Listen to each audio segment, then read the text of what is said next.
کہنے لگے سرکار آپ کو کیسے پتہ چلا؟ کہنے لگے مجھے تو یہ بھی پتہ ہے کہ تمہیں کس کام کے لیے ضرورت ہے، تمہاری حاجت کیا ہے، یہ بھی بتا دو تم۔ کہنے لگے حضور مجھے معاف کیجئے گا، پورا مشہد آپ کو آغا بے نمازی کہتا ہے، میں تو لوگوں کی باتوں میں آ کے میں بھی آپ کو آغا بے نمازی ہی کہتا ہوں، اس کی وجہ اور آپ کا اتنا مقام ہے حضرت حجت کی نظر میں کہ پکاروں مدد کے لیے ان کو، لیکن مدد آپ کریں، پکاروں حضرت حجت کو، مدد آپ کریں، اتنا مقام ہے حضرت حجت کی بارگاہ میں آپ کا، تو اس کی وجہ کیا ہے؟ تو آغا بے نمازی نے کہا یہ سب چھوڑو، یہ ایک راز ہے۔ یہ آگے بڑھے اور آگے بڑھ کے کہنے لگے آپ کو اسی معصوم کے حق کا واسطہ آپ مجھے بتائیے کہ آپ کا اتنا مقام کیسے؟ کہنے لگے اچھا میں تمہیں بتاتا ہوں، لیکن میری زندگی میں کسی کو نہ بتا۔ آغا بے نمازی کا اب انتقال ہو چکا ہے اور انہوں نے کہا کہ خبردار میری زندگی میں کسی کو نہ بتا۔ کہا بتائیے، میں آپ سے وعدہ کرتا ہوں میں کسی کو نہیں بتاؤں گا آپ کی زندگی میں۔ کہنے لگے دراصل یہ مشہد والے مجھے بے نمازی اس لیے کہتے ہیں کہ انہوں نے مجھے کبھی نماز پڑھتے دیکھا ہی نہیں، اور دیکھیں گے بھی کیوں؟ اس لیے کہ میں تو امام کے پیچھے نماز پڑھتا ہوں، میں امام کے پیچھے نماز پڑھتا ہوں، میں ہر جگہ پہ نماز نہیں پڑھتا، میں امام کے پیچھے نماز پڑھتا ہوں۔ تو حضرت حجت سے اتنی معرفت، اتنی لو لگائی، کیا پتا کہ آپ بھی آغا بے نمازی کا مقام پا لیں۔ ایک شخص عراق کا رہنے والا تو روز امام زمانہ کا انتظار کرتا تھا کہ آج مولا آئیں گے، آج مولا آئیں گے، اور صرف انتظار نہیں کرتا تھا بلکہ پوری تیاری کے ساتھ انتظار کرتا تھا۔ ہاتھ میں سواری کی مہار اور ایک ہاتھ میں اپنی تلوار لے کے عراق کے بازار کے ایک چوک میں آ کے کھڑا ہوا۔ لوگ اس کا مذاق اڑاتے ہیں کہ یہ اس کا انتظار کر رہا ہے جس نے کبھی آنا ہی نہیں۔ ایک دن ایک شخص نے ان سے مذاق کیا کہ تم یہاں کھڑے ہو، امام زمانہ وہاں تمہارا انتظار کر رہے ہیں۔ یہ اپنے گھوڑے پر سوار ہوئے اور اس جانب دوڑے تو اس کے بعد کبھی پلٹ کے واپس نہیں آئے۔ تو معرفت حضرت حجت کتنی ضروری ہے، اور ہر زمانے کے امام کی معرفت ہر شخص پر واجب ہے۔ اور یہ محبت و معرفت اہل بیت ہی تو تھی کہ اس گھرانے کے اندر جو خواتین باہر سے آئیں انہوں نے بھی وفا و محبت کا عجب انداز اپنایا۔ حضرت شہر بانو والدہ امام زین العابدین علیہ السلام،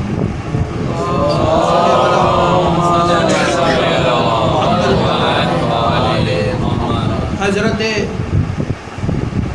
رقیہ سلام اللہ علیہ، حضرت ام رباب سلام اللہ علیہ، والدہ حضرت شہزادی سکینہ اور شہزادہ علی اصغر، یہ وہ خواتین ہیں۔ حضرت فضہ سلام اللہ علیہ، جناب فضہ کے بارے میں مشہور ہے کہ جناب فضہ حبش کی ملکہ تھی جو اپنا تخت و تاج چھوڑ کے ان کے گھرانے کی غلامی کے لیے آ گئی۔ حضرت فضہ حبش کا تخت و تاج چھوڑ کے آئیں۔ جناب ام رباب بھی امراء القیس کی بیٹی تھی جو اپنے دور کا ایک بہترین بادشاہ اور شجاع ترین انسان تھا۔ یہ وہ بیویاں ہیں، جناب شہر بانو ایران کی شہزادی ہے۔ یہ وہ گھرانہ ہے کہ جس کی نوکری کے لیے لوگ اپنا تخت و تاج چھوڑ دیتے ہیں۔ ان کی غلامی میں آ جاؤ، دنیا بھلے تمہیں چھوڑ دے لیکن یہ تمہیں نہیں چھوڑے گا، اور جس دن انہوں نے تمہیں اپنا لیا اس دن بھلے دنیا چھوڑ دے لیکن تمہارا کچھ بگڑے گا نہیں، اور کوئی کچھ بگاڑ نہیں سکتا۔ شہزادی ام رباب والدہ حضرت شہزادی سکینہ سلام اللہ علیہ اور شہزادہ علی اصغر علیہ السلام آج 5 ربیع الاول شب شہادت شہزادی ام رباب، اس بیوی نے امام حسین سے عجب وفا کی، ایسی وفا اور ایسا وعدہ، جو وعدہ کیا اسے نبھایا۔ جب بیوی مدینہ سے چلی تو بیوی کی گود میں 2 بچے تھے، ایک 3.5 سال کی سکینہ اور ایک چند دن کا علی اصغر۔ ماں اپنے ان 2 بچوں کو لے کے چلی، جی بھر کے گریہ کر لے نازاداروں۔ آج امام حسین کو ان کی زوجہ کا پرسہ دینا ہے، آج حضرت زہرا کو ان کی بہو کا پرسہ دینا ہے، آج امام زین العابدین کو ان کی ماں کا پرسہ دینا ہے، آج شام والی شہزادی سکینہ کو ان کی ماں کا پرسہ دینا ہے۔ جی بھر کے گریہ کرنا اور رونے میں شرمانا نہیں، اس لیے کہ اگلے برس وہی روئے گا جو موجود ہوگا۔ آخری ایام بچے ہیں، رونے میں شرمانا نہیں، اور کیا پتہ کس کے پہلو میں زمانے کا امام بیٹھا ہو، کیا پتہ کس کے پہلو میں سید سجاد بیٹھے ہیں۔ یہ وہ 2 امام ہیں جو خون کے آنسو روتے ہیں۔ ہاں عزادارو، جب مدینہ سے چلی تھی تو گود بھری ہوئی تھی، جب مدینہ لوٹ کے آئی تو خالی گود آئی۔ عزادارو، جب شہزادی کربلا سے قیدی بن کر شام کی جانب چلی تو راستے میں کوفہ کے شہر میں ایک ضعیف عورت اپنے گھر سے جب نکلی اس قافلے کا تماشا دیکھنے، کیونکہ اعلان کیا گیا تھا کہ باغیوں کا قافلہ آیا ہے، جس نے تماشا دیکھنا ہے وہ آ جائے۔ جب وہ باہر نکلی، اپنی کنیزوں کے جھرمٹ میں نکلی تو اس کی نظر نیزوں پہ بلند سروں پر پڑی۔ جب نیزوں پر بلند سروں پر پڑی تو ایک ایک سر کے نیچے آئی، حسین مولا کے سر کے نیچے آئی، جناب عباس کے سر کے نیچے آئی، شہزادہ علی اکبر کے سر کے نیچے آئی، آخر میں ایک ایسے نیزے کے نیچے آئی کہ جس پر نیزہ بڑا تھا لیکن سر چھوٹا تھا، نیزہ بڑا تھا لیکن سر چھوٹا تھا۔ نیزے کے قریب آئی، نیزہ دیکھنے کے بعد، سر کو دیکھنے کے بعد اپنی کنیزوں سے کہتی ہے، اے میری کنیزوں، میں دعا مانگوں گی، تم ساری آمین کہنا۔ دعا مانگنے لگی، کہتی ہے دعا مانگتی ہوں تم سب آمین کہنا، میرے اللہ اس بچے کی موت دیکھنے سے پہلے اس کی ماں مر گئی ہو۔ جیسے ہی اس نے یہ دعا مانگی، برابر میں سے محمل میں سے آواز آئی، اے ضعیفہ تو کیا دعا مانگ رہی ہے؟ اصغر کی ماں رباب ابھی زندہ ہے، اصغر کی ماں رباب ابھی زندہ ہے۔ کہنے لگی بی بی آپ زندہ کیسے ہو؟ آپ کا یہ بچہ مر گیا، آپ اس دنیا سے چلی کیوں نہیں گئی؟ تو رو کے کہتی ہے، اے ضعیفہ میرے مولا نے مجھے 2 امانتیں میرے حوالے کی تھی، ایک امانت کربلا میں چھوڑ کے آ گئی، دوسری شام کے زندان کے حوالے۔ یہ 2 امانتیں چلی بی بی شام کے زندان میں۔ جب قافلے کو رہائی ملی اور قافلے کو تیاری شروع ہوئی، جب بیویاں محمل پر سوار ہو گئیں تو بی بی زینب کی آواز آئی، بیٹا سجاد۔ عزادارو، مولا نے ماں کو اٹھایا، محمل پہ سوار کرایا، قافلہ شام سے کربلا کی جانب چلا، شام سے قافلہ کربلا پہنچا۔ ایک روایت کہتی ہے کہ 3 دن قافلہ رہا، ایک روایت کہتی ہے کہ 9 دن قافلہ کربلا میں رہا، 3 دن رہا یا 9 دن رہا۔ جب قافلہ جانے لگا اور تیاری مکمل ہو گئی، ہر بیوی ایک ایک شہید کی قبر سے رخصت ہوئی۔ کوئی سید الشہداء کی قبر سے رخصت ہوئی، کوئی بی بی جناب عباس کی قبر سے رخصت ہوئی، کوئی بی بی اکبر کی قبر سے رخصت ہوئی، کوئی بی بی قاسم پر روئی۔ عزادارو جب بیویاں رخصت ہو کر اپنے اپنے محملوں پر سوار ہو گئیں تو سید سجاد نے دیکھا کہ ماں ام رباب دوبارہ محمل پر سوار نہیں ہوئی۔ عزادارو چلتے چلتے بی بی کہتا ہوں کہ آپ اندر سائے میں چلے جائیے، امام کا لفظ آنا تھا۔ جملہ سنو کہ بی بی اپنی جگہ سے کھڑی ہوئی، آسمان کی طرف دیکھ کے کہا میرے اللہ میں وعدہ بھی نہیں توڑنا چاہتی، امام کے حکم کی خلاف ورزی بھی نہیں کرنا چاہتی، اس سے پہلے کہ میرے وعدے کے اوپر آنچ آئے میرے اللہ مجھے اپنے پاس بلا لے۔ یہ کہنا تھا کہ اصغر کی ماں لڑکھڑائی، بی بی کی آواز آئی بیٹا سجاد اپنی ماں کو سنبھالو۔ سید سجاد نے سنبھالنے کی کوشش کی، اصغر کی ماں غش کھا کے زمین پر گری۔ اب جو زمین پر گری تو جناب زینب کی آواز آئی بیٹا سجاد تمہاری ماں کو کیا ہو گیا؟